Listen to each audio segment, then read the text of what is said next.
Welcome back to Yesterday Today, the most informative 2 minutes in American politics.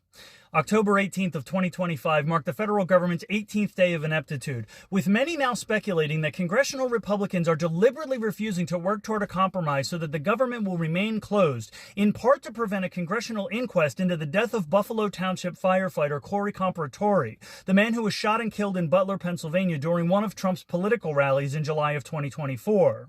Time magazine has since revealed that Trump was in fact never actually shot in the ear, which is prominently on display on the magazine's cover and entirely uninjured, indicating that the incident in Butler was staged and that Comparatori was killed not by an alleged assassin who was conveniently found dead himself, but as part of the political production. Of particular interest is the description by Comparatori's widow, Helen, of an unidentified man that approached the family who had missed the chance to acquire seating at the rally after arriving late and offered to move them from the grass to the front rows of the VIP bleachers where Corey's life would end. The family is furious, according to his sister, Kelly Comparatori Meter, who has publicly stated that we are not being told the whole truth. That truth, if it will ever be told at all, will have to wait until House Speaker James Johnson, who identifies as Mike, decides to come to terms with congressional Democrats and end the funding lapse that he has already threatened could be one of the longest shutdowns in American history.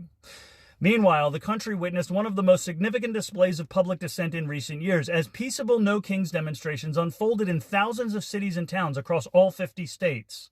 Organized by a broad coalition of progressive groups, including the American Civil Liberties Union and the Indivisible Movement, the protests were aimed at opposing the escalating authoritarian policies and measures implemented by Donald Trump. Anchor events in cities like Washington, D.C., New York City, Atlanta, and Chicago drew large crowds, and organizers estimated the mobilization could surpass millions of participants. And that was Yesterday Today. Tune into our next installment where we'll summarize the headlines of today tomorrow.